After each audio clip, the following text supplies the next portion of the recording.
إن الذين لا يرجون لقاءنا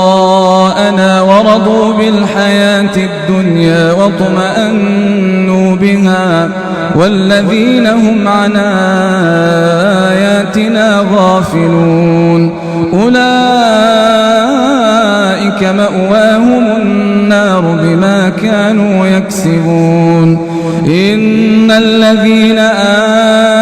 آمنوا وعملوا الصالحات يهديهم ربهم بإيمانهم تجري من تحتهم الأنهار في جنات النعيم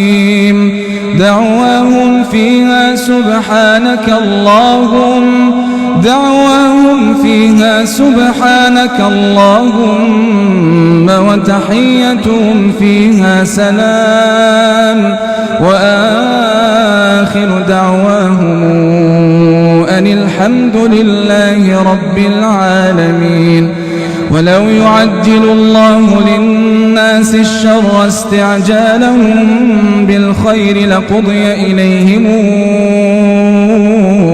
أجلهم فنذر الذين لا يرجون لقاءنا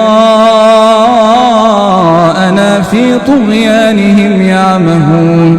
وإذا مس الإنسان الضر دعانا لجنبه أو قاعدا